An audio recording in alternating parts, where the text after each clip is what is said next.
میرا نام ہانیہ ہے۔ میں کسی امیر فیملی سے تعلق نہیں رکھتی تھی، لیکن ہاں میرے ابا نے ہماری ہر ضرورت اور ہر خواہش کا خیال رکھا تھا۔ ہم نے کبھی کسی چیز کی کمی محسوس نہیں کی تھی۔ ہم 4 بہن بھائی تھے اور میں اپنے بہن بھائیوں میں سب سے بڑی تھی۔ میری عمر اس وقت 17 برس تھی۔ مجھ سے چھوٹی بہن 13 سال کی، اس سے چھوٹی 10 سال کی اور سب سے چھوٹا بھائی صرف 8 سال کا تھا۔ میرے ابا ایک فیکٹری میں کام کرتے تھے، جہاں سے وہ ہماری تمام تر ضروریات پوری کرتے تھے۔ وہ خود بھوکے رہ کر ہمیں کھلاتے اور خود ہر ٹینشن برداشت کر کے ہمیں ہر قسم کی تھکن اور پریشانی سے دور رکھتے تھے۔ ابا، آج آپ بہت تھک گئے ہیں، لائیں میں آپ کے پیر دبا دوں۔ میں نے ان کے بستر کے قریب بیٹھتے ہوئے اور ان کی ٹانگوں کو دباتے ہوئے کہا، نہیں میری جان، میں بالکل ٹھیک ہوں۔ تم بس اپنی پڑھائی پر دھیان دو، مجھے کوئی تھکاوٹ نہیں ہے۔ ابا نے میرے سر پر پیار سے ہاتھ پھیرتے ہوئے اور اپنے چہرے پر ایک پرسکون مسکراہٹ سجاتے ہوئے جواب دیا، لیکن ابا، آپ ہمارے لیے خود کو کتنا تھکاتے ہیں۔ سارا دن فیکٹری کی گرمی میں کام کرتے ہیں اور رات کو بھی دیر سے آتے ہیں۔ آپ کو آرام کی ضرورت ہے۔ میں نے اداسی سے ان کے ماتھے پر ابھرنے والے پسینے کی بوندیں اور چہرے کی جھریاں دیکھتے ہوئے شکوہ کیا، یہ تھکن تو میری خوشی ہے بیٹا۔ جب تم سب کے ہنستے ہوئے چہرے دیکھتا ہوں تو میری دن بھر کی ساری مشقت اور تھکن اتر جاتی ہے۔ میرا تو زندگی کا مقصد ہی تم لوگوں کو خوش دیکھنا ہے۔ ابا نے میری بات کاٹتے ہوئے ایک باپ کی بے لوث محبت کے ساتھ کہا۔ اسی دوران اماں کچن سے کھانا لے کر آئیں اور ہم سب نے مل کر دسترخوان پر بیٹھ کر ہنسی خوشی کھانا کھایا۔ چھوٹی بہنیں ابا سے اپنے اسکول کے قصے اور سہیلیوں کی باتیں سنا رہی تھیں اور چھوٹا بھائی ان کے کندھے پر چڑھ کر کھیل رہا تھا۔ یہ ہماری زندگی کا ایک عام اور خوبصورت دن تھا۔ مجھے ذرا بھی اندازہ نہیں تھا کہ زندگی کہاں کسی پر ترس کھاتی ہے۔ یہ تو جب موت کو گلے لگاتی ہے تو ہنستے بستے گھر اجاڑ دیتی ہے۔ ہمارا گھر بھی بالکل ایسا ہی اجڑا اور وہ دن ہماری خوشیوں کا آخری دن ثابت ہوا۔ ایک دن میرے ابا حسب معمول صبح سویرے چائے پی کر فیکٹری گئے۔ دوپہر کا وقت تھا اور سورج آگ برسا رہا تھا جب محلے کا ایک لڑکا بھاگتا ہوا اور ہانپتا ہوا ہمارے دروازے پر آیا۔ اس نے زور زور سے دروازہ پیٹنا شروع کر دیا۔ ہانیہ باجی، جلدی باہر آئے، فیکٹری میں آگ لگ گئی ہے، غضب ہو گیا ہے۔ اس کی آواز میں شدید گھبراہٹ، خوف اور وحشت تھی۔ کیا بکواس کر رہے ہو؟ کون سی فیکٹری؟ کیا ہوا ہے؟ صاف صاف بتاؤ۔ اماں تیزی سے صحن میں آئیں اور اس لڑکے کو کندھے سے پکڑ کر جھنجھوڑتے ہوئے ڈانٹا۔ خالہ، وہی فیکٹری جہاں چچا کام کرتے ہیں، وہاں بہت بھیانک آگ لگ گئی ہے۔ سب لوگ جان بچا کر بھاگ رہے ہیں، چاروں طرف دھواں ہی دھواں ہے۔ لڑکے نے روحانسی آواز میں پوری بات بتائی اور پیچھے کی طرف اشارہ کیا۔ میرے دل کی دھڑکن ایک دم رکنے لگی اور دماغ سن ہو گیا۔ اماں نے جلدی سے دوپٹہ سر پر رکھا اور ہم دونوں ننگے پاؤں ہی تپتی سڑک پر فیکٹری کی طرف بھاگے۔ راستے میں لوگ ہمارے ارد گرد سے گزر رہے تھے، لیکن ہمیں کچھ ہوش نہیں تھا۔ وہاں پہنچے تو قیامت کا منظر تھا۔ ہر طرف کالا دھواں آسمان کو چھو رہا تھا اور لوگوں کی دل خراش چیخ و پکار گونج رہی تھی۔ آگ کے شعلے عمارت سے باہر نکل رہے تھے۔ فیکٹری کی پوری عمارت آگ کی لپیٹ میں آ چکی تھی۔ میرے شوہر اندر ہیں، انہیں کوئی باہر نکالے، خدا نہ کوئی ان کی مدد کرے، وہ جل جائیں گے۔ اماں پاگلوں کی طرح پولیس والوں اور ریسکیو اہلکاروں کے آگے ہاتھ جوڑ کر منتیں کر رہی تھیں۔ خالہ، اندر جانا ناممکن ہے، آگ پوری عمارت کو اپنی لپیٹ میں لے چکی ہے، چھتیں گر رہی ہیں، ہم کوشش کر رہے ہیں۔ ایک پولیس والے نے انہیں زبردستی پیچھے دھکیلتے ہوئے اور حالات کی سنگینی بتاتے ہوئے کہا۔ میں پتھر کی مورت بنی کھڑی تھی اور میری آنکھوں کے سامنے میری ہنستی بستی دنیا جل کر راکھ ہو رہی تھی۔ میرے ابا کو باہر نکلنے کا راستہ نہیں ملا تھا، وہ آگ کے اس جہنم میں اندر ہی پھنس گئے تھے۔ کئی گھنٹوں کی صبر آزما اور طویل جدوجہد کے بعد فائر بریگیڈ نے آگ پر قابو پایا۔ جب ملبے سے لاشیں نکالنے کا عمل شروع ہوا تو ہمارا دل کٹ رہا تھا۔ ہر نکلنے والی لاش پر اماں کی چیخ نکل جاتی۔ ہمیں ابا کی لاش بھی نہیں ملے۔ وہاں جو لوگ بھی جلے تھے ان کی صرف ہڈیاں ہی ملی تھیں۔ گھر میں ماتم بچھا تھا اور ہر طرف رونے کی آوازیں تھیں۔ اماں ابا کے غم میں اور اس بھیانک صدمے سے بری طرح بیمار پڑ گئی اور چرپائی سے لگ گئی۔ شروع کے چند دن تمام رشتہ دار وقتی طور پر آئے اور جھوٹے دلاسے دیتے رہے۔ حوصلہ کرو بہن، اللہ کی یہی مرضی تھی، جو رب کو منظور، اس کے آگے کس کا زور چلتا ہے۔ میری یہ خالہ نے اماں کے سر پر ہاتھ رکھتے ہوئے ایک انتہائی رسمی اور کوکھلا سا جملہ کہا، میرے بچوں کا کیا بنے گا؟ ان کا تو باپ چھن گیا ہے، یہ یتیم ہو گئے ہیں، میں انہیں کیسے پالوں گی؟ اماں روتے ہوئے سینہ پیٹ رہی تھیں اور ان کی آنکھوں سے آنسو رکنے کا نام نہیں لے رہے تھے۔ ہم ہیں نا، تم فکر نہ کرو، سب ٹھیک ہو جائے گا، ہم اپنے بھائی کے بچوں کو تنہا نہیں چھوڑیں گے۔ میرے چچا نے بڑے فخر سے تسلی دی، لیکن یہ تسلی صرف باتوں کی حد تک محدود تھی۔ جیسے جیسے دن گزرتے گئے، رشتہ داروں کی اصل حقیقت اور چہرے بے نقاب ہونے لگے۔ جب مشکل وقت آیا اور ہماری جمع پونجی ختم ہونے لگی تو سب نے خاموشی سے ساتھ چھوڑ دیا۔ اب کوئی ہمارے گھر جھانکنے بھی نہیں آتا تھا، مبادا ہم ان سے کچھ مانگ نہ لیں۔ اماں بستر سے لگ چکی تھیں، ان کے علاج کے لیے پیسے نہیں تھے اور گھر میں راشن بالکل ختم ہو چکا تھا۔ آٹے کا ڈبہ خالی تھا اور دال کا ایک دانہ بھی کچن میں نہیں تھا۔ میرے چھوٹے بہن بھائی بہت چھوٹے تھے اور بھوک سے بلک رہے تھے۔ آپا، میرے پیٹ میں بہت تیز درد ہو رہا ہے، مجھے روٹی دے دو، میں نے کل سے کچھ نہیں کھایا۔ میرے 8 سالہ بھائی نے روتے ہوئے میری قمیض کھینچی اور اس کا چہرہ بھوک سے پیلا پڑ چکا تھا۔ تھوڑی دیر صبر کر لو میری جان، میں ابھی کچھ بناتی ہوں، تم بس رونا بند کرو۔ میں نے اپنے آنسو سختی سے روکے اور اسے سینے سے لگا کر اس کے ماتھے کو چوما، حالانکہ میں جانتی تھی کہ گھر میں پکانے کے لیے کچھ نہیں ہے۔ 13 سالہ بہن میرے پاس آئی اور اس کی آنکھوں میں بھی بے بسی کے آنسو تھے۔ وہ مجھ سے زیادہ سمجھدار تھی۔ آپا، کل رات بھی ہم نے صرف نلکے کا پانی پی کر گزارا کیا تھا، کہ ابا کے دوست یا چچا ہمارے لیے آج بھی کھانا نہیں لائے؟ ہم کب تک بھوکے رہیں گے؟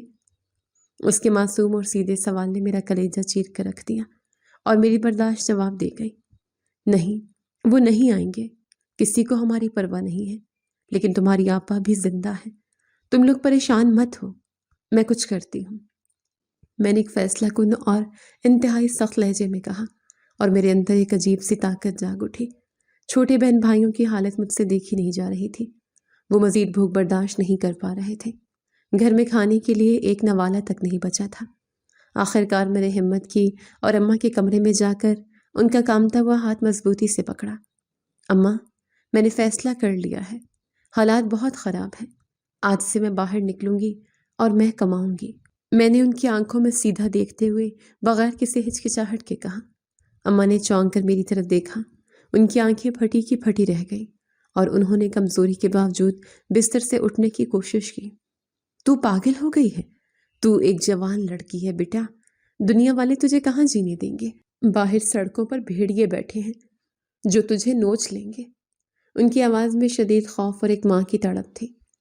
اماں، کچھ نہ کچھ تو کرنا ہے، ایسے بند گھر میں رہ کر ہاتھ پہ ہاتھ دھر کے گزارا نہیں ہوگا۔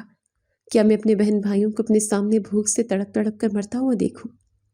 میں نے حقیقت پسندی اور غصے سے بھرپور لہجے میں جواب دیا، لڑکیوں کا اکیلے کمانا اس معاشرے میں موت سے بدتر ہے، وہ تیری مجبوری کا فائدہ اٹھائیں گے۔ میں تجھے اجازت نہیں دے سکتی، تو یہی رک جا، ہم بھوکے مر جائیں گے، لیکن تو باہر نہیں جائے گی۔ اماں نے روتے ہوئے مجھے بازو سے پکڑ کر سختی سے روکا۔ میں خود کو بچانا جانتی ہوں اماں، آپ بس میرے لیے دعا کریں، مجھے ان کی بھوک مٹانی ہے، مجھے جانے دے۔ میں نے ان کا ہاتھ چوما، اپنا بازو چھڑایا اور اگلے دن کمانے کے لیے گھر سے نکل پڑی۔ اس دن میں پہلی بار کمانے کے لیے نکلی تھی، لیکن مجھے ذرا بھی اندازہ نہیں تھا کہ باہر کی دنیا کتنی سفاک درندہ صفت اور ظالم ہے۔ میں نے شہر کے مختلف بازاروں، فیکٹریوں اور دکانوں کے چکر لگائے، ہر جگہ مجھے ایک ہی جیسے گھٹیا رویے کا سامنا کرنا پڑا۔ ایک کپڑے کی بڑی دکان پر میں نے مالک سے بات کرنے کی ہمت کی، مجھے کوئی بھی کام دے دے، میں آپ کی دکان کی صفائی کر لوں گی یا کپڑے پیک کر دیا کروں گی، مجھے پیسوں کی سخت ضرورت ہے، میرے بہن بھائی بھوکے ہیں۔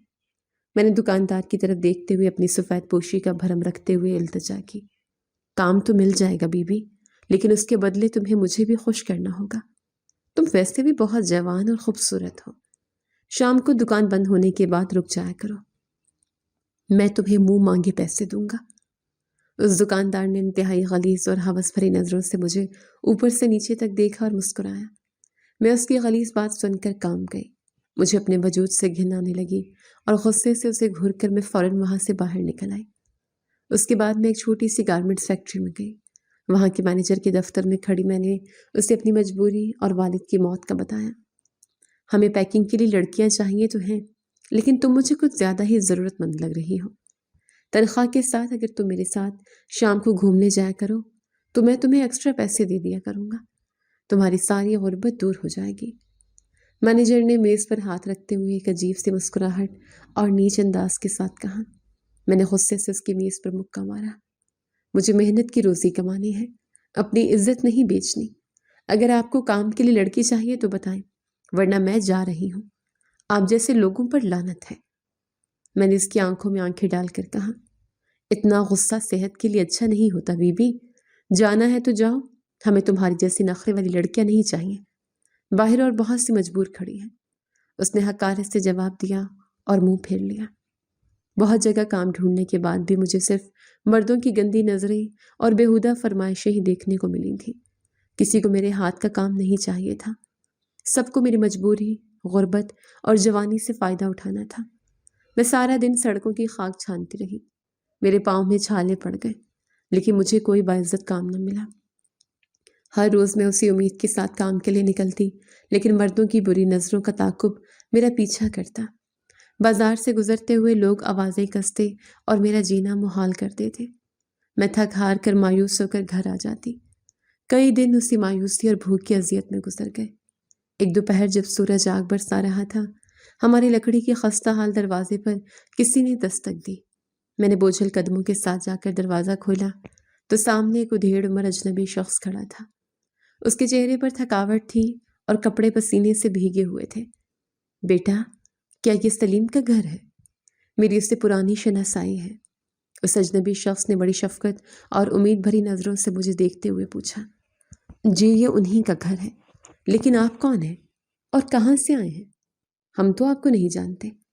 میں نے چہرے پر سوالیہ نشان سجاتے ہوئے اور دروازے کی اوٹ میں کھڑے ہو کر محتاط انداز میں جواب دیا۔ میرا نام اسلم ہے بیٹا، میں تمہارے ابا کا بہت پرانا دوست ہوں اور کافی سالوں سے دبئی میں مقیم ہوں۔ مجھے کل ہی سلیم کی وفات کا پتہ چلا تو سیدھا ایئرپورٹ سے یہاں آ گیا۔ اسلم انکل کی آنکھوں میں گہرا دکھ اور اچھے دوست کے کھونے کا افسوس جھلک رہا تھا۔ میں نے جلدی سے دروازہ پورا کھولا، انہیں اندر بلایا اور ٹوٹی ہوئی چارپائی پر بٹھایا۔ اماں ان کی بھاری آواز سن کر اندر سے باہر آئی اور ابا کا ذکر سن کر دوبارہ پھوٹ پھوٹ کر رونے لگی۔ اسلم انکل نے ہمارے گھر کی خستہ حالت، اکھڑے ہوئے فرش اور ہمارے بھوک سے اترے ہوئے زرد چہروں کو بغور دیکھا۔ بھابھی، سلیم کے جانے کا مجھے بھی بے حد افسوس ہے۔ وہ میرا بھائیوں جیسا دوست تھا، لیکن بچوں کی یہ حالت مجھ سے دیکھی نہیں جا رہی۔ کیا گھر میں راشن پانی کا کوئی انتظام نہیں ہے؟ یہ سب اتنے کمزور کیوں لگ رہے ہیں؟ انہوں نے انتہائی فکر مندی اور دکھ سے اماں کی طرف دیکھتے ہوئے سوال کیا۔ بھائی جان، سلیم کے ساتھ ہی اس گھر کی تمام رونقیں اور رزق بھی چلا گیا۔ رشتہ داروں نے پہلے دن ہی آنکھیں پھیر لی ہیں اور گھر میں پچھلے کئی دنوں سے فاقے چل رہے ہیں۔ بچے بھوک سے بلک رہے ہیں۔ اماں نے اپنے آنسو پرانے دوپٹے سے صاف کرتے ہوئے گلوگیر اور کامتے ہوئے آواز پہ سارا دکھڑا سنا دیا۔ انکل، میں روزگار کی تلاش میں سارا شہر چھان چکی ہوں، لیکن مجھے کوئی کام نہیں ملا۔ میں نے بھی انکل کے قریب کھڑے ہو کر اپنی ناکامی کا اعتراف کرتے ہوئے کہا۔ بیٹا، تم تو پڑھی لکھی اور سلیقہ مند ہو، تمہیں تو کوئی بھی نوکری مل جانی چاہیے تھی۔ کیا کسی فیکٹری یا دکان میں بات نہیں بنی؟ اسلم انکل نے حیرت سے میری طرف دیکھتے ہوئے سوال کیا۔ انکل، میں نے بہت کوشش کی ہے، لیکن میں کام ڈھونڈنے نکلی تو اس ظالم معاشرے نے مجھے صرف اپنی ہوس کا نشانہ بنانا چاہا۔ کسی کو میری محنت نہیں، میری جوانی چاہیے تھی۔ میں نے نفرت اور غصے سے مٹھیاں بھینچتے ہوئے ان درندوں کا ذکر کیا۔ اسلم انکل نے میری ساری باتیں بہت غور اور دکھ سے سنی۔ انہوں نے ایک لمبی آہ بھری اور اپنا بھاری ہاتھ بڑی شفقت سے میرے سر پر رکھا۔ ان کی آنکھوں میں ایک عزم تھا۔ بیٹی، یہاں رہ کر تمہارا بالکل گزارا نہیں ہوگا۔ یہ معاشرہ غریب اور مجبور عورت کو عزت سے جینے نہیں دیتا۔ میں تمہیں دبئی کا ویزا دے دیتا ہوں، تم وہاں جا کر محنت مزدوری کرو۔ انکل نے ایک حتمی اور فیصلہ کن انداز میں مجھے غیر متوقع تجویز دی۔ لیکن انکل، میں ایک جوان لڑکی ہوں، دبئی جیسے انجان ملک میں اکیلے کیسے رہوں گی؟ اور ویزے کے ہزاروں روپے کہاں سے لاؤں گی؟ ہمارے پاس تو آج رات کے کھانے کو کچھ نہیں ہے۔ میں نے شدید حیرت اور پریشانی سے ان کی طرف دیکھتے ہوئے اپنے جائز خدشات ظاہر کیے، کیونکہ یہ سب ناممکن لگ رہا تھا۔ پیسے جو بھی لگیں گے وہ میں اپنی جیب سے لگا دوں گا، تم وہاں جا کر کما کر آہستہ آہستہ میرا قرض اتار دینا۔ لیکن بیٹی، وہاں بھی ایسی بہت سی لڑکیاں ہیں جو کام کرتی ہیں، تمہیں اندر سے مضبوط بننا ہوگا۔ اسلم انکل نے میری پریشانی دور کرتے ہوئے مجھے تسلی دی۔ لیکن بھائی جان، میری بچی اکیلی پردیس میں کیسے جائے گی؟ میں اسے مردوں کے بیچ کام کرنے کی اجازت نہیں دے سکتی، اس کی عزت کو خطرہ ہے۔ اماں نے فوراً بیچ میں بولتے ہوئے اپنی مادری خوف کا اظہار کیا۔ بھابھی، بھوک سے مرنے سے بہتر ہے کہ انسان لڑ کر جیے۔ اسے خود کو ہر دکھ اور ہر بری نظر سے بچانا پڑے گا، بالکل ایک مرد کی طرح سخت جان بننا ہوگا، تبھی یہ اپنے بہن بھائیوں کو پال سکے گی۔ اسلم انکل نے اماں کو حقیقت کا آئینہ دکھاتے ہوئے ایک کڑوا سچ بولا۔ ان کی یہ بات میں نے اپنے ذہن کے سب سے گہرے خانوں میں اور پلو سے باندھ لی۔ اس رات میں ایک پل کے لیے بھی سو نہیں سکی۔ میرے دماغ میں انکل اسلم کی باتیں ہتھوڑے کی طرح گونج رہی تھیں۔ مجھے ہر حال میں اپنے چھوٹے بہن بھائیوں کا مستقبل بنانا تھا۔ میں نے رات کے پچھلے پہر ایک ایسا فیصلہ کر لیا جس نے میری پوری زندگی کا رخ اور میری پہچان بدل دی۔ اگلی صبح سویرے میں نے شیشے کے سامنے کھڑے ہو کر اپنے لمبے اور گھنے سیاہ بالوں کو مضبوطی سے پکڑا۔ یہ بال اور یہ خوبصورتی میری سب سے بڑی کمزوری بن سکتے ہیں۔ مجھے اپنے گھر والوں کو بچانے کے لیے خود کو مکمل طور پر بدلنا ہوگا۔ میں نے اپنے عکس سے مخاطب ہوتے ہوئے انتہائی سرد مہری سے کہا۔ میں نے دراز سے کپڑے کاٹنے والی بڑی کینچی اٹھائی اور اپنے ہی ہاتھوں سے اپنے لمبے بال جڑ سے کاٹ دیے۔ میرے گرم آنسو رخساروں پر گر رہے تھے، لیکن میرے ارادے فولاد کی طرح مضبوط تھے۔ بالوں کی گچھوں کے ساتھ میں نے اپنی تمام تر نسوانیت کو فرش پر پھینک دیا تھا۔ میں نے ابا کے پرانے کپڑوں کی صندوق سے ایک ڈھیلا سا مردانہ شلوار قمیض نکالا اور اسے پہن لیا۔ اپنے سینے کی ابھار کو چھپانے کے لیے میں نے ایک موٹا سوتی کپڑا سختی سے اپنے جسم کے گرد باندھا، جس سے میرا سانس بھی تنگ ہو رہا تھا۔ سر پر ایک رومال باندھا تاکہ کٹے ہوئے بال چھپ سکے، اور چہرے پر تھوڑی سی راکھ مل لی تاکہ رنگت دب جائے۔ جب میں کمرے سے باہر نکلی تو اماں مجھے دیکھ کر زور سے چیخ پڑی۔ یہ تو نے اپنا کیا بھیانک حلیہ بنا لیا ہانیہ؟ تیرے وہ خوبصورت بال کہاں گئے؟ اور یہ اپنے ابا کی مردوں والے کپڑے کیوں پہنے ہیں؟ اماں نے وحشت زدہ ہو کر میرے کٹے ہوئے بالوں اور میرے لباس کو دیکھتے ہوئے اپنے سینے پر ہاتھ مار کر سوال کیا۔ اماں، آج سے میں کوئی لڑکی نہیں ہوں۔ آج سے تم ہانیہ کو ہمیشہ کے لیے بھول جاؤ۔ آج سے میں تمہارا جوان بیٹا احمد ہوں، اور احمد ہی اس گھر کا سارا بوجھ اپنے کندھوں پر اٹھائے گا۔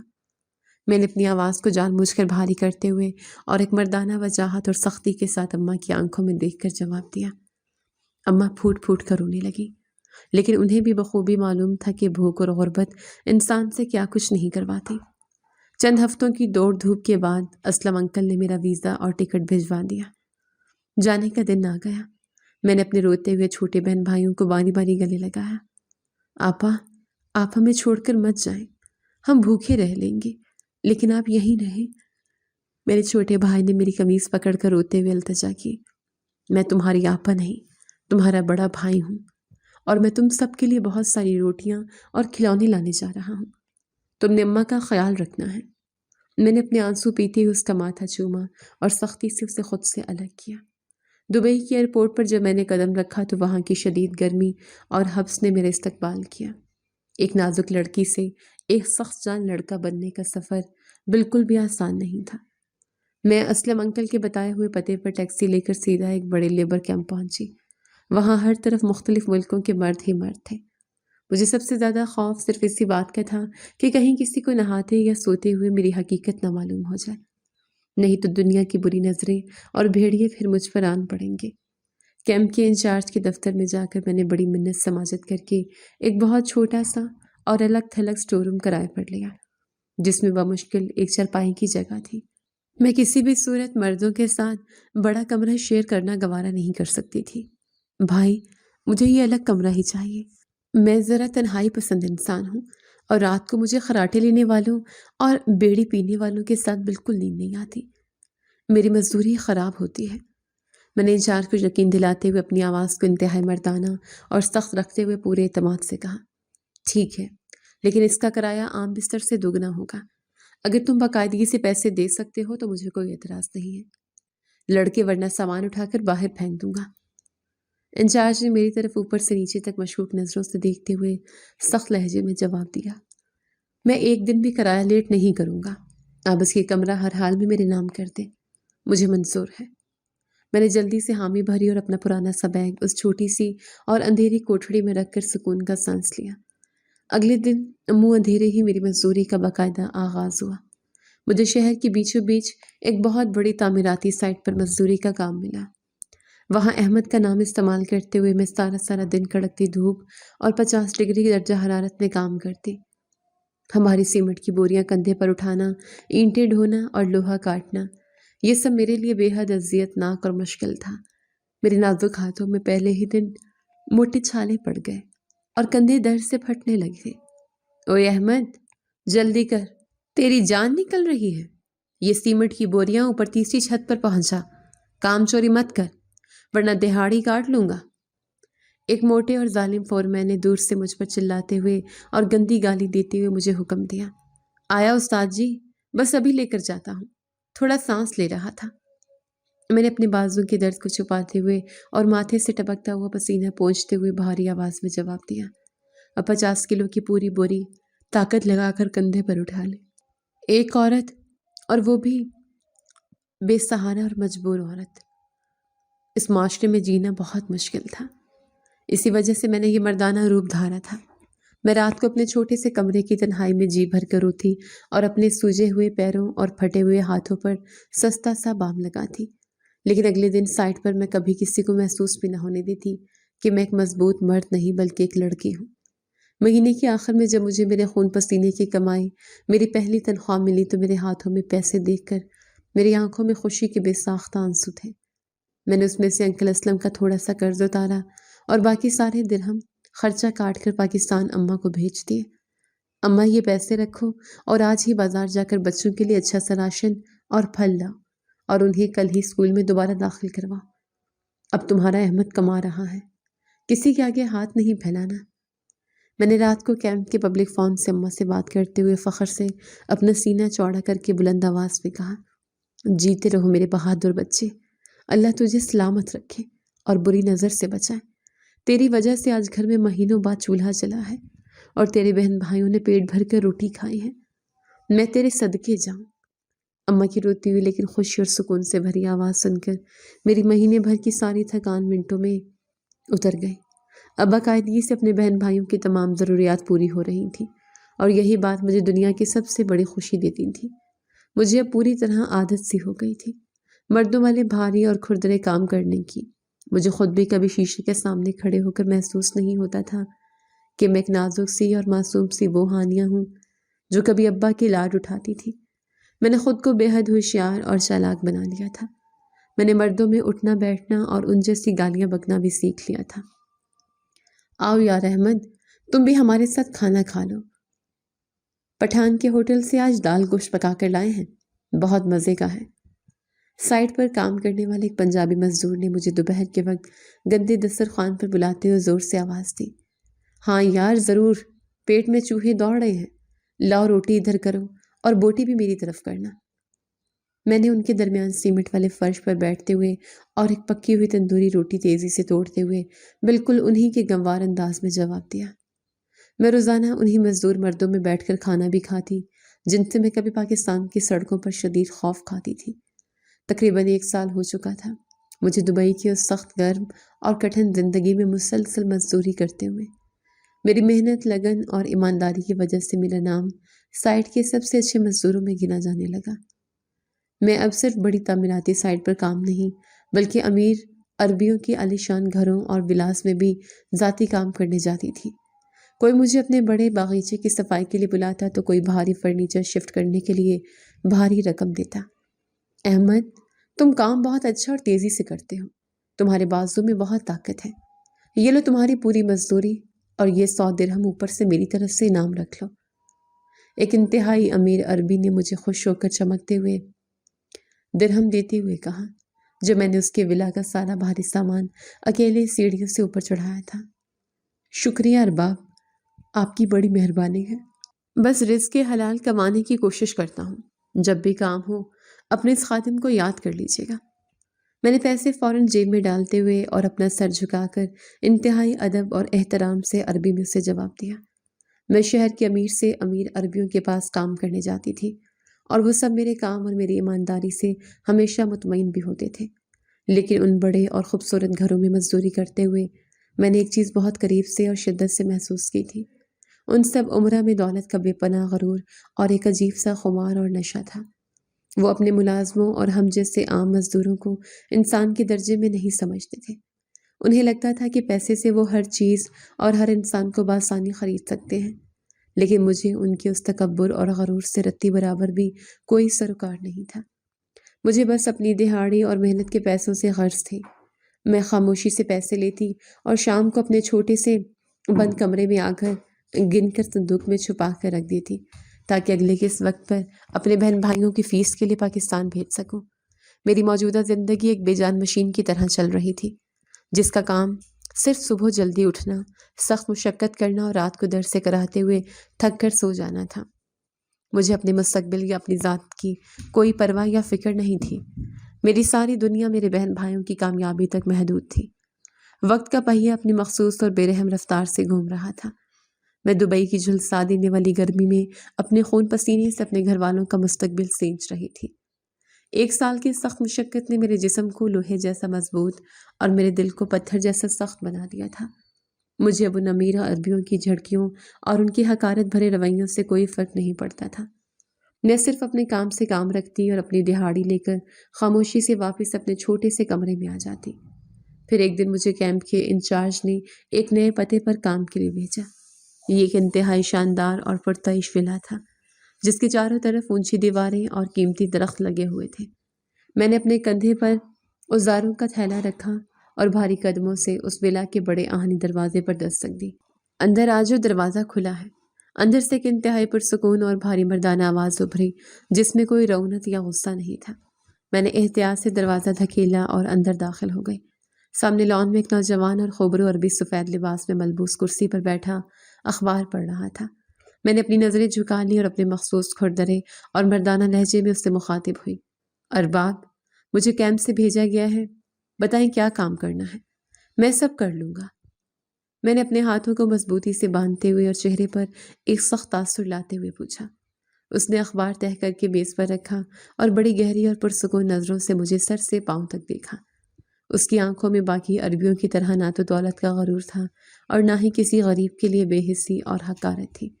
اس کا نام آہد تھا۔ میرا نام آہد ہے اور تم یقیناً نئے لڑکے ہو۔ میں نے تمہیں پہلے کبھی اس علاقے میں کام کرتے نہیں دیکھا۔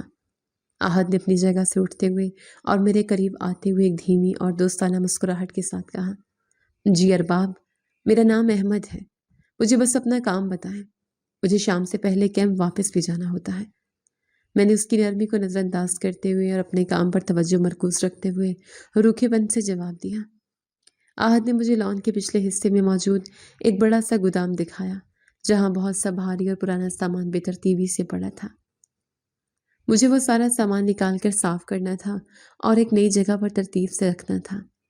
یہ کئی گھنٹوں کی سخت اور کمر توڑ دینے والی مشقت تھی۔ میں نے بغیر کوئی سوال کیے اپنا رومال سر پر کسا اور کام میں جت گئی۔ دوپہر کی دھوپ سیدھی میرے سر پر پڑ رہی تھی اور میرا پورا جسم پسینے سے بھیگ چکا تھا۔ یہ لو احمد، پہلے تھوڑا ٹھنڈا پانی پی لو اور کچھ دیر سائے میں بیٹھ کر سانس لے لو، کام تو ہوتا رہے گا۔ آہد نے اچانک میرے پیچھے کھڑے ہو کر پانی کا ایک ٹھنڈا گلاس میری طرف بڑھاتے ہوئے انتہائی ہمدردی اور فکر مندی سے کہا۔ میں چونک کر پیچھے مڑی۔ مجھے کسی امیر عربی سے اتنی شفقت کی بالکل امید نہیں تھی۔ میں نے جھجکتے ہوئے گلاس پکڑا۔ شکریہ ارباب، میں ٹھیک ہوں، مجھے گرمی کی عادت ہے، میں جلدی کام ختم کر لوں گا۔ میں نے پانی کا گلاس ایک ہی سانس میں خالی کرتے ہوئے اور اپنی جھجک کو چھپاتے ہوئے تیزی سے جواب دیا۔ انسان کا جسم لوہے کا نہیں ہوتا احمد، خود پر اتنا ظلم مت کیا کرو۔ میں نے تمہیں کام پر رکھا ہے، تمہیں خرید نہیں لیا۔ آہد نے میرے ماتھے پر ابھرنے والے پسینے کی بوندوں کو دیکھتے ہوئے ایک عجیب سی اداسی اور نرمی سے کہا۔ اس کا یہ جملہ میرے دل پر کسی ہتھوڑے کی طرح لگا۔ اس معاشرے میں جہاں مزدور کو جانور سمجھا جاتا تھا، وہاں اس شخص کے منہ سے ہمدردی کے یہ الفاظ میرے لیے حیران کن تھے۔ میں نے کوئی جواب نہیں دیا اور دوبارہ اپنے کام میں مصروف ہو گئی۔ شام تک میں نے وہ گودام بالکل چمکا دیا۔ میرے پٹھے درد سے اکڑ رہے تھے، لیکن میں نے اپنے چہرے پر کوئی تھکن ظاہر نہیں ہونے دی۔ یہ لو تمہاری مزدوری اور یہ اس کے ساتھ کچھ اور رقم، تم نے بہت شاندار اور محنت سے کام کیا ہے۔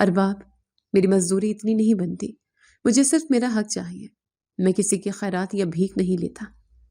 میں نے اضافی پیسے اس کی طرف بڑھاتے ہوئے اپنی خودداری اور سخت مزاجی کو قائم رکھتے ہوئے کہا۔ آہد نے میری بات سن کر ایک زوردار کہکا لگایا اور میرا ہاتھ واپس موڑ دیا۔ یہ خیرات نہیں ہے احمد، یہ تمہارے بہترین کام کا انعام ہے۔ تم بہت ایماندار لڑکے ہو اور مجھے ایماندار لوگ بہت پسند ہیں۔ آہد نے میری آنکھوں میں پوری سچائی سے دیکھتے ہوئے اپنائیت سے جواب دیا۔ میں نے خاموشی سے پیسے جیب میں ڈالے اور اس کا شکریہ ادا کر کے کیمپ واپس آ گئی۔ اس دن کے بعد سے مجھے اکثر آہد کی ولا سے کام کے لیے بلاوا آنے لگا۔ وہ مجھ سے جتنا کام کرواتا تھا اس سے ہمیشہ دگنا پیسہ مجھے دیتا تھا۔ میرے دل میں اس شخص کے لیے ایک عجیب سا احترام پیدا ہو گیا تھا۔ وہ باقی پوری دنیا سے بالکل الگ تھا۔ ایک شام جب میں اس کے باغیچے میں پودوں کو پانی دے رہی تھی، وہ اپنے ہاتھ میں چائے کی 2 کپ لیے میرے پاس آ گیا۔ آؤ احمد، ادھر کرسی پر بیٹھو، آج ہم مل کر چائے پیئیں گے، کام کل پورا کر لینا۔ آہد نے 1 کپ میری طرف بڑھاتے ہوئے اور خود کو دوسری کرسی پر بیٹھتے ہوئے بے تکلفی سے کہا، ارباب، میں مزدور ہوں، میرے کپڑے مٹی سے بھرے ہیں، میں آپ کے ساتھ کرسی پر کیسے بیٹھ سکتا ہوں؟ میں نے اپنی حد میں رہتے ہوئے اور گھبراہٹ کو چھپاتے ہوئے ادب سے انکار کیا۔ یہاں کوئی ارباب نہیں ہے احمد، میں نے کہا نا بیٹھ جاؤ تو بس بیٹھ جاؤ۔ آہد نے ایک مٹھاس بھرے لیکن حکمانہ انداز میں کرسی کی طرف اشارہ کیا۔ میں مجبوراً اس کے سامنے کرسی کے کنارے پر ٹک کر بیٹھ گئی۔ وہ چائے کا گھونٹ بھرتے ہوئے مسلسل مجھے دیکھ رہا تھا، جس سے مجھے اندر ہی اندر ایک عجیب سی الجھن ہو رہی تھی۔ تم بہت کم بولتے ہو احمد، تمہارے گھر میں کون کون ہے اور تم اتنی کم عمری میں اتنی سخت مزدوری کیوں کرتے ہو؟ آہد نے چائے کا کپ میز پر رکھتے ہوئے اور مجھ سے ایک ذاتی سوال پوچھتے ہوئے میری طرف جھک کر کہا، میرے گھر میں میری بوڑھی اماں اور 3 چھوٹے بہن بھائی ہیں۔ میرے ابا فوت ہو چکے ہیں، اس لیے مجھے ان کا پیٹ پالنے کے لیے پردیس آنا پڑا۔ میں نے اپنے مخصوص پاٹ اور کھردرے لہجے میں اسے حقیقت بتائی، لیکن اپنا اصلی روپ چھپا کر رکھا۔ تم بہت بہادر لڑکے ہو احمد، جو اپنے خاندان کے لیے اتنی قربانی دے رہے ہو۔ میں تنہا ہوں، میرے پاس بہت پیسہ ہے، لیکن میرا کوئی اچھا دوست نہیں ہے۔ آہد نے آسمان کی طرف دیکھتے ہوئے گہری آہ بھری اور اس کی آواز میں تنہائی کا واضح دکھ تھا۔ آپ اتنے بڑے آدمی ہیں ارباب، آپ کے تو بہت سے دوست ہیں اور جاننے والے ہوں گے، ہم غریب آپ کے دوست کیسے بن سکتے ہیں؟ میں نے اس کی تنہائی پر حیران ہوتے ہوئے اور اپنے ہاتھ میں پکڑے چائے کے کپ کو گھورتے ہوئے جواب دیا، وہ سب دولت کے دوست ہیں احمد، مجھے ایک ایسے دوست چاہیے جو میرے دل کی بات سنے۔ کیا تم میرے دوست بن جاؤ گے؟ آہد نے اچانک میری طرف سیدھا دیکھتے ہوئے انتہائی سنجیدگی اور امید سے پوچھا۔ اس کی اس اچانک پیشکش پر میں حیران رہ گئے۔ میں نے کچھ دیر سوچا اور پھر اس کی دوستی قبول کر لی۔ میں نے سوچا کہ میں تو ایک مرد بنی ہوئی ہوں اور مرد ہی مردوں سے دوستی کرتے ہیں، اس میں خطرے کی کوئی بات نہیں ہے۔ میں کسی کو اپنے اوپر شک نہیں ہونے دینا چاہتی تھی، اس لیے ایک مرد کی طرح اس سے ہاتھ ملا لیا۔ مجھے آپ کی دوستی منظور ہے ارباب، آج سے ہم دوست ہیں۔ میں نے اپنا ہاتھ اس کے ہاتھ میں دیتے ہوئے اور اپنی بھاری آواز میں اس کا مان رکھتے ہوئے کہا۔ اس دن کے بعد سے اس عربی کو میرے ساتھ کافی لگاؤ ہو گیا۔ وہ اپنا فارغ وقت میرے ساتھ گزارنے لگا۔ جب بھی میں اس کے گھر کام کرنے جاتی، وہ کافی دیر میرے ساتھ بیٹھا خوشگپیاں کرتا رہتا۔ وہ مجھے اپنے رشتہ داروں، اپنے خاندانی کاروبار اور اپنی زندگی کے مختلف قصے سناتا۔ وہ مجھ سے بھی میرے گاؤں اور میرے گھر والوں کے بارے میں پوچھتا رہتا۔ احمد، تمہاری اماں کیسی ہیں؟ ان کی دوائی خریدی تم نے یا نہیں؟ اور تمہارے چھوٹے بہن بھائیوں کی پڑھائی کیسی چل رہی ہے؟ آہد اکثر کام کے دوران مجھ سے ایسے سوالات کرتا جن میں میرے خاندان کے لیے بے پناہ فکر اور ہمدردی چھپی ہوتی تھی۔ جی سب ٹھیک ہے، اماں کی دوائی لے لی ہے اور بچے اسکول جا رہے ہیں، آپ کی مہربانی سے پیسے وقت پر پہنچ جاتے ہیں۔ میں اپنے مردانہ اور کھردرے انداز میں اسے مطمئن کرتے ہوئے جواب دیتی۔ اس نے مجھ سے یہ بھی پوچھا کہ کیا میں شادی شدہ ہوں یا غیر شادی شدہ۔ میں اسے اپنے گھر کے تمام حالات بالکل سچ بتاتی، لیکن صرف یہ بات انتہائی ہوشیاری سے چھپا جاتی کہ میں ایک لڑکا نہیں بلکہ ایک مجبور لڑکی ہوں۔ میں اس کے سامنے چلنے پھرنے اور بات کرنے میں مردانہ سختی کو ذرا برابر بھی کم نہیں ہونے دیتی۔ وہ مجھ سے اپنے ہر دکھ سکھ بانٹنے لگا تھا اور میں بھی اس کی باتیں سن کر اسے ایک اچھے اور مخلص دوست کی طرح مشورے دیتی تھی۔ وقت کا پہیہ اپنی مخصوص اور بے رحم رفتار سے گھوم رہا تھا۔ میں دبئی کی جھلسا دینے والی گرمی میں اپنے خون پسینے سے اپنے گھر والوں کا مستقبل سینچ رہی تھی۔ اس عربی کو میرے ساتھ کافی لگاؤ ہو گیا تھا۔ میں جب بھی اس کے ولا میں کام سے فارغ ہوتی وہ مجھے اپنے پاس بٹھا لیتا۔ کافی دیر وہ میرے ساتھ بیٹھا خوشگپیاں کرتا رہتا تھا۔ وہ اپنے خاندان، اپنے رشتہ داروں اور اپنے بچپن کے قصے مجھے تفصیل سے سناتا اور میری باتیں بھی اتنی ہی توجہ سے سنتا تھا۔ احمد، تو مجھے اپنے گھر والوں کے بارے میں کچھ بتاؤ۔ تمہاری شادی ہو گئی ہے یا ابھی تک غیر شادی شدہ ہو؟ آہد نے گرم چائے کا گھونٹ بھرتے ہوئے میری آنکھوں میں دیکھتے ہوئے ایک گہرا اور ذاتی سوال کیا۔ نہیں ارباب، میں بالکل غیر شادی شدہ ہوں اور ابھی میری ایسی کوئی سوچ بھی نہیں ہے۔ میرے کمزور کندھوں پر چھوٹے بہن بھائیوں اور ایک بیمار اماں کی بھاری ذمہ داری ہے۔ میں نے اس کی تیز نگاہوں سے نظریں چراتے ہوئے اور اپنی آواز کو حسب معمول بھاری اور مردانہ رکھتے ہوئے اسے گھر کے تمام حالات بالکل سچ بتائے، لیکن صرف یہ ایک بات انتہائی ہوشیاری سے چھپا گئی کہ میں ایک لڑکی ہوں۔ تم بہت محنتی اور خوددار لڑکی ہو احمد۔ مجھے پورا یقین ہے کہ تم ایک دن اپنے گھر والوں کے تمام دکھ دور کر دو گے۔ میری نیک دعائیں تمہارے ساتھ ہیں۔ آہد نے میرے کندھے پر شفقت سے تھپکی دیتے ہوئے ایک سچے اور مخلص دوست کی طرح میری بھرپور حوصلہ افزائی کی۔ ایک دن ہم ولا کے سرسبز سالن میں بیٹھے تھے اور موسم کافی خوشگوار تھا۔ ٹھنڈی ہوا چل رہی تھی۔ میں نے اس کے چہرے کی خاموشی اور اداسی کو محسوس کرتے ہوئے اس سے ایک اور ذاتی سوال پوچھنے کی ہمت کی۔ ارباب، آپ نے ابھی تک شادی کیوں نہیں کی؟ اپنا گھر بسائیں، اتنے امیر ہیں، اتنا پیسہ ہے، آپ کی بیوی کسی کے تو کام آئے۔ میں نے مسکراتے ہوئے اور اس کی طرف دیکھتے ہوئے بڑی بے تکلفی سے پوچھا۔ سوچ رہا ہوں شادی کا۔ مجھے ایک لڑکی سے بے پناہ محبت ہو گئی ہے، بس اس لڑکی کو اپنے دل کے سچے جذبات ابھی تک نہیں بتائے۔ ڈرتا ہوں کہ وہ کیا سوچے گی اور انکار نہ کرتے۔ آہد نے نیلے آسمان کی طرف دیکھتے ہوئے گہری آہ بھری اور اس کے چہرے پر ایک عجیب سی کشمکش اور بے چینی تھی۔ اس کی اس اچانک بات سے میرے دل کی دھڑکن ایک دم تیز ہو گئی اور مجھے اپنے سینے میں ایک عجیب سی نامعلوم چبھن محسوس ہوئی۔ مجھے ایسا لگا جیسے میرا کوئی اپنا مجھ سے چھن رہا ہو۔ مجھے لگا یقیناً وہ کسی بہت امیر اور خوبصورت عربی شہزادی کی بات کر رہا ہوگا، لیکن میں نے اپنے ان کمزور جذبات کو فوراً ایک مردانہ خول میں چھپا کر مسکرا کر اسے ایک مخلصانہ مشورہ دیا۔ تو پھر دیر کس بات کی ہے ارباب؟ اگر وہ لڑکی آپ کو اتنی پسند آ گئی ہے تو سیدھا اس کے گھر رشتہ لے کے جاؤ، محبت کو نکاح کے ذریعے حلال بناؤ۔ یہ اداسی اور پریشانی کس بات کی ہے؟ میں نے ایک سمجھدار اور پختہ مرد کی طرح اسے سیدھا اور سچا راستہ دکھایا۔ وہ میری بات سن کر بے حد خوش ہوا اور اس کی کالی آنکھوں میں ایک دم چمک آ گئی۔ وہ اپنی کرسی سے اٹھ کھڑا ہوا۔ احمد، تم نے تو آج میری سب سے بڑی مشکل حل کر دی۔ تم سچ کہتے ہو، یہ بالکل صحیح طریقہ ہے۔ مجھے اس کے گھر باقاعدہ رشتہ لے کر جانا چاہیے تاکہ اسے میری سچائی کا یقین ہے۔ آہد نے پرجوش انداز میں میرے ہاتھ پر اپنا ہاتھ مارتے ہوئے اپنا پختہ ارادہ ظاہر کیا۔ مجھے کیا پتا تھا کہ وہ کس لڑکی کے بارے میں بات کر رہا ہے۔ میں نے تو اسے محض ایک دوست سمجھ کر مشورہ دیا تھا اور دوبارہ اپنے اوزار سمیٹ کر کام میں مصروف ہو گئی تھی۔ وقت تیزی سے گزرتا گیا اور دبئی کی سخت گرمی اور تنہائی میں مزدوری کرتے ہوئے میری 2 سال مکمل ہو گئے۔ 2 سال بعد مجھے اپنے گھر لوٹنا تھا۔ میں نے اپنے دن رات کی مشقت کی کمائی سے کافی پیسے جوڑ لیے تھے اور اب مجھے کیمپ سے 1 مہینے کی چھٹی ملی تھی۔ میں نے سوچا اپنوں میں جا کر تھوڑا ٹائم گزاروں تو تھوڑا دل کو اور تھکے ہوئے دماغ کو سکون محسوس ہوگا۔ میں نے اس بارے میں آہد کو کچھ نہیں بتایا۔ میں چاہتی تھی کہ میری واپسی میرے گھر والوں کے لیے ایک سرپرائز ہو۔ ارباب، میں کل سے 2 دن کے لیے کام پر نہیں آؤں گا۔ مجھے کیمپ انچارج نے کسی اور سائٹ پر ڈیوٹی کے لیے بھیجنا ہے۔ میں نے جھوٹ بولتے ہوئے اس سے آخری ملاقات کے دوران کہا تاکہ وہ میرے اچانک غائب ہونے پر پریشان نہ ہو۔ ٹھیک ہے احمد، جہاں بھی رہو اپنا بہت خیال رکھنا اور مجھ سے ملنے ضرور آتے رہنا۔ میں تمہارا انتظار کروں گا۔ اس نے مجھے گلے لگاتے ہوئے ایک عجیب سی اداسی اور گہرائی سے کہا۔ میں اسے بتائے بغیر ہی اگلی صبح کی فلائٹ سے پاکستان واپس لوٹ آئی تاکہ بہن بھائیوں اور روتی ہوئی ماں کو اچانک مل کر حیران کر سکوں۔ طویل سفر کے دوران میرے ذہن میں صرف اپنے گھر والوں کی خوشی اور ان کے مسکراتے ہوئے چہرے تھے، لیکن جب میں اپنے پرانے محلے کی تنگ گلیوں میں پہنچی اور اپنے چھوٹے سے خستہ حال مکان کے قریب آ کر رکی تو سامنے کا منظر دیکھ کر ہکا بکا رہ گئی۔ میرے گھر کے باہر شاندار اور انتہائی مہنگی بلٹ پروف گاڑیوں کی لمبی لائنیں لگی ہوئی تھیں۔ پورا محلہ حیرت سے ان گاڑیوں اور ان کے ساتھ کھڑے باڈی گارڈز کو دیکھ رہا تھا۔ یہ سب کیا ماجرا ہے؟ اتنی بڑی اور مہنگی گاڑیاں ہمارے اس غریب خانے کے باہر کیا کر رہی ہیں؟ کیا حکومت کا کوئی بندہ آیا ہے؟ میں نے اپنا بھاری سفری بیگ زمین پر رکھتے ہوئے شدید حیرانی اور خوف سے خود کلامی کی۔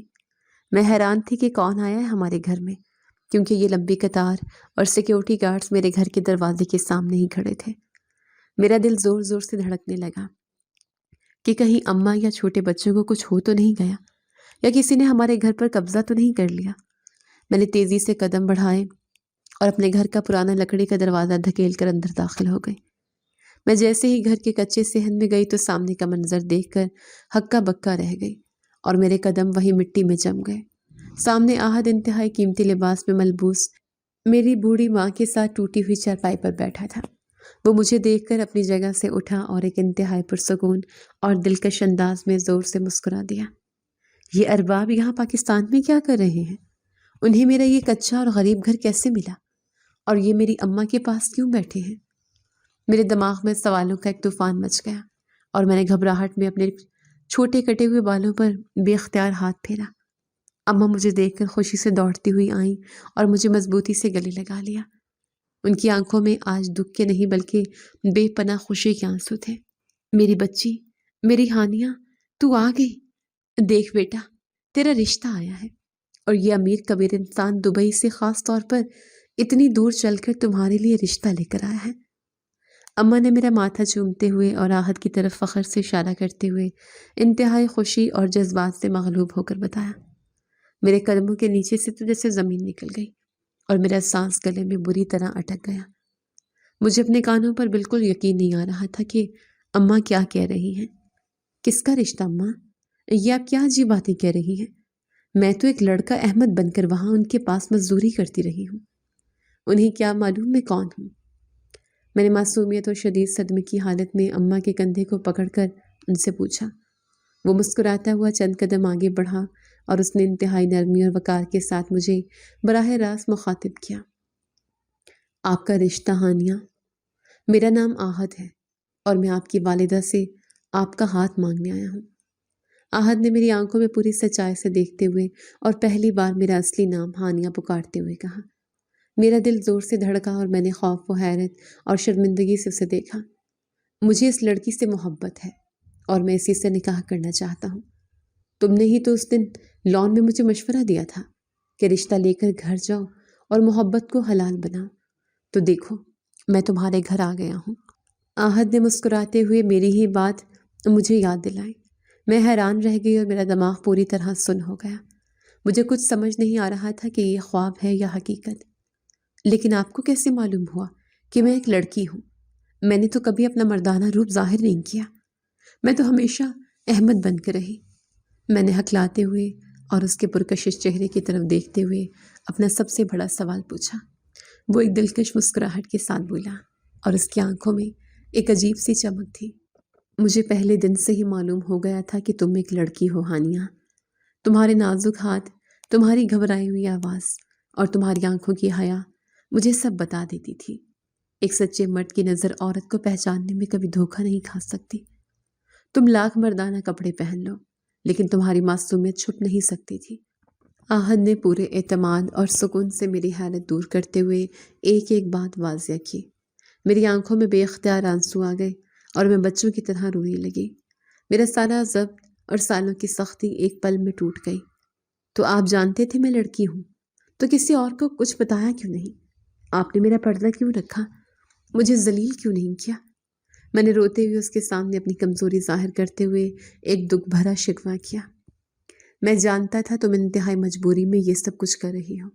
یہ کوئی بے حیائی نہیں ہے بلکہ تمہاری عظمت اور قربانی ہے۔ بس اسی وجہ سے تمہیں دل و جان سے پسند کرنے لگا تھا۔ مجھے تمہاری اسی بہادری سے محبت ہو گئی تھی۔ آہد نے انتہائی سنجیدگی اور احترام سے میرے آنسوں کو دیکھتے ہوئے مجھے جواب دیا۔ وہ میرے چھوٹے بہن بھائیوں کے سر پر باری باری پیار سے ہاتھ پھیرتے ہوئے ان سے مخاطب ہو کر بولنے لگا۔ تم لوگوں کی بہن بہت بہادر اور عظیم ہے۔ اس نے ایک مرد بن کر تمہاری خاطر دنیا کے ظلم اور پردیس کی سختیاں تنہا برداشت کی ہیں۔ یہ کوئی عام لڑکی نہیں ہے، مجھے اس پر فخر ہے۔ آہد نے فخر سے میرے گھر والوں کو میری ان تمام قربانیوں کا بتایا جو میں نے تنہائی میں سہی تھی۔ گھر میں موجود سب لوگ بے حد خوش ہو گئے تھے اور میری ماں نے روتے ہوئے آہد کے ماتھے کو چوما اور اس کے سر پر ہاتھ رکھا۔ میرا اس کے ساتھ رشتہ اسی دن طے ہو گیا۔ میں دل ہی دل میں بہت خوش اور پرسکون تھی کہ اب مجھے زندگی بھر مردوں جیسا سخت روپ نہیں دھرنا پڑے گا، اور نہ ہی وہ کھردرے کپڑے اور جھوٹا لہجہ اپنانا پڑے گا، بلکہ ایک مضبوط، ایماندار اور اچھا انسان ایک سچے مرد اور محافظ کے روپ میں میری حفاظت کے لیے میرے ساتھ کھڑا تھا۔ کچھ ہی دنوں میں نہایت سادگی اور وقار سے محلے کی مسجد میں ہمارا نکاح ہو گیا۔ شادی کے بعد اس نے ہی میرے چھوٹے بہن بھائیوں کی اعلیٰ تعلیم و تربیت پر اپنا پورا خرچ کیا، اور وقت آنے پر میری دونوں بہنوں کی بہت اچھی جگہ اور عزت دار گھرانوں میں شادی بھی کروا دی۔ اس نے اماں کا بہترین ہسپتالوں سے علاج کروایا اور انہیں زندگی کی ہر وہ خوشی دی جس کے لیے وہ ترسی تھی۔ آج میں دبئی میں اپنے اسی امیر اور مخلص عربی شوہر کے ساتھ ایک عالی شان گھر میں رہتی ہوں اور بہت خوشحال اور پرسکون زندگی گزار رہی ہوں۔ لیکن اب میں کوئی مزدور لڑکا احمد نہیں، بلکہ صرف ایک عزت دار عورت بن کر اپنے گھر کی ملکہ ہوں، اور دو انتہائی خوبصورت بچوں کی ماں بن چکی ہوں، کیونکہ اب مجھے کوئی مالی مجبوری نہیں، اور نہ ہی مجھے اب کوئی ضرورت ہے ایک مرد بن کر دنیا سے لڑنے کی، کیونکہ میں اپنے تلخ تجربے سے جان چکی ہوں کہ سخت مجبوریوں اور حالات کی بے رحم چکی میں پس کر انسان بعض اوقات اپنی اصل پہچان اور اپنا وجود تک گنوا دیتا ہے۔ لیکن اس ظالم دنیا میں کچھ اچھے لوگ ایسے ضرور موجود ہیں جو کہیں نہ کہیں آپ کی مجبوری اور دکھ کو خاموشی سے سمجھ کر بغیر کسی غرض کے آپ کی مدد کر دیتے ہیں، اور آج جیسے ایسے سچے، کھرے اور مخلص لوگ اس دنیا میں بہت کم اور نایاب ہوتے ہیں۔ میری اذیت ناک مجبوری کی کہانی ایک طوفان سے شروع ہو کر ایک انتہائی خوبصورت اور پرسکون ساحل پر ہمیشہ کے لیے ختم ہو گئی تھی۔